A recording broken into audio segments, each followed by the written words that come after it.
28% slab में कुल मिला के 34 आइटम्स बचे हैं।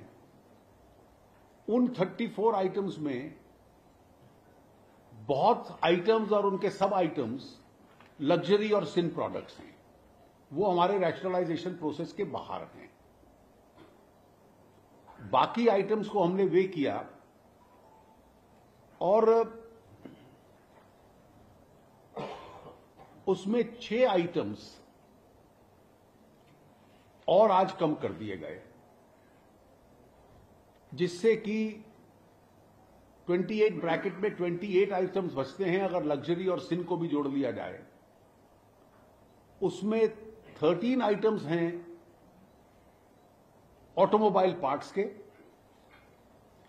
एक है सीमेंट का,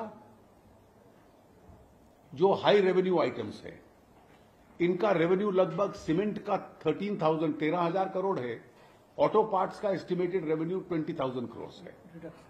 यानी कि जो 28 से 18 किया जाए तो 10% में इन दोनों आइटम्स का 33,000 करोड़ का असर पड़ता है। The council felt that this is too steep at the moment. और इसके अलावा केवल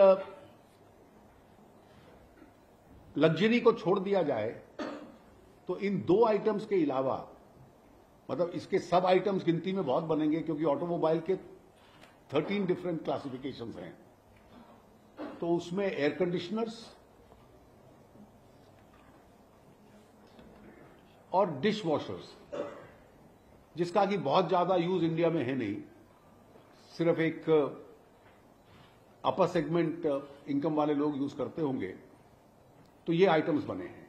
तो जितने भी आम आदमी के लिए इस्तेमाल के आइटम है उसमें प्रिडोमिनेंटली सीमेंट और कुछ हद तक ऑटो पार्ट को छोड़ के बाकी सबको 28 से आज के डिसीजन के बाद हटा दिया गया है।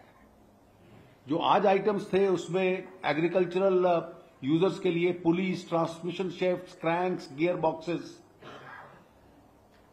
मॉनिटर्स एंड टेलीविजन स्क्रीन्स, इसको रिवाइज किया है अप टू 32 इंचेस। जो नॉर्मल साइज का टेलीविजन आता है उसको भी 28 से 18 कर दिया गया है। Retreaded tyres, power banks of lithium ion batteries, वो ऑलरेडी 18 में थी, उसमें एक कैटेगरी थी जो अभी 28 में थी, उसको भी इसमें ले आए हैं। कुछ छोटे आइटम हैं स्पोर्ट्स के साथ connected, video games and other sports related items, उनको भी हटा दिया गया। ये सब 28 से 18 में ले आए हैं। एक item accessories for carriages for disabled persons,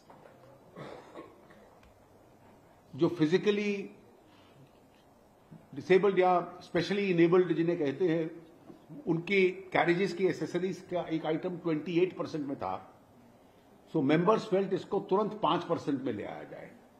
0 में इसलिए नहीं ले जा सकते क्योंकि फिर इनपुट क्रेडिट नहीं मिलेगा। तो 5 इज द लोएस्ट ब्रैकेट, जिसपे इनपुट क्रेडिट के साथ और सस्ता होगा, it will be then cheaper than 0 also. तो ये 7 आइटम और आज 28 से टोटल मिलाकर निकल गए हैं। फर्दर रैशनलाइजेशन में सब रिप्रेजेंटेशंस कंसिडर किए। 3 आइटम्स ऐसे हैं जो 18 से 12 पे आ गए, एक आइटम 18 से 5 पे आया,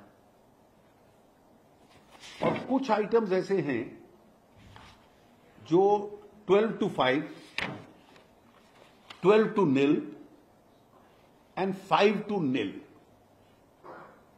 ये टोटल आइटम्स कितने बने जो सारे रैशनलाइज हुए हैं 28 से 5 तक? अभी मैं काउंट करके total items which have been brought down, I will just give you the category. इसके अतिरिक्त कुछ जीएसटी रेट्स सर्विसेज के कॉन्टेक्स्ट में भी फिटमेंट कमेटी की रिकमेंडेशन थी। एक लॉन्ग स्टैंडिंग डिमांड थी सिनेमा टिकट्स को लेकर, और क्योंकि पहले रेवेन्यू कंस्ट्रेंट्स थे तो इसलिए initially a particular figure was fixed, जो 100 रुपए तक की टिकट है, ticket up to 100 rupees, which had a GST of 18%, has been brought down to 12%. और जो 100 रुपए से ऊपर वाली टिकट थी, जिसपे GST 28% था, उसको 18% कर दिया गया है। ये एक मास एंटरटेनमेंट का मीडियम है। इसका एक रेवेन्यू इंपैक्ट है अबाउट 900 करोड़ का। Similarly, GST on third-party insurance premiums carrying vehicles has been reduced from 18 to 12. एक कैटेगरी थी कि एयरलाइन टिकट्स पे इकोनॉमी क्लास में 5% लगता है और बिजनेस क्लास में 12% है, लेकिन जो रिलीजियस पिलग्रिमेज पे जाते हैं,